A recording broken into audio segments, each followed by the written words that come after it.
Sa May 2025 pa ang midterm elections. Pero mukhang may naaamoy na ang ating election watchdogs.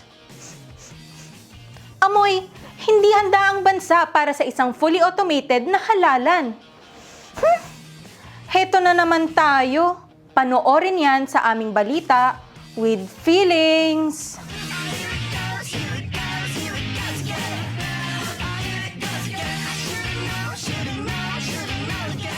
Ay, malapit na ang 2025 midterm elections. Hindi ba kayo na-anxious? Sabi kasi ng election watchdog na kontradaya, mukhang di pa handa ang Pilipinas para sa isang fully automated na halalan.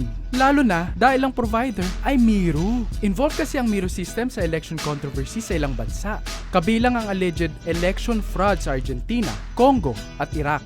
Pati ang isang malaking bansa gaya ng US, hindi raw kampante sa Miro. Lalo daw naging malaki ang banta na hindi maging transparent at walang anomalya sa darating na halalan.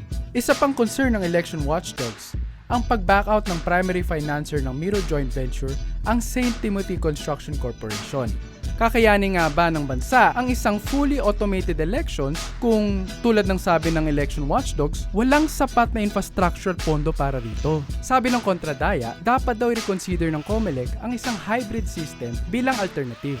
Ibig sabihin, kailangan pagsabayin ng manual counting para sa transparency at accuracy at electronic transmission naman para sa mabilis na pagbibilang. Dapat daw matuto na tayo sa nangyari ng huling eleksyon na nagkaroon ng questionabling mga vote counting machine errors gamit ang Smartmatic machines. Giit ng grupo, hindi dapat iasa ng COMELEC sa dayuhang pribadong entidad ang isang importanteng political exercise gaya ng eleksyon. Malaki pa rin ang dapat gawin ng COMELEC para siguraduhing malinis at credible ang paparating na eleksyon. O siya, hanggang dito na lang muna, hanggang sa susunod na balita with Philly!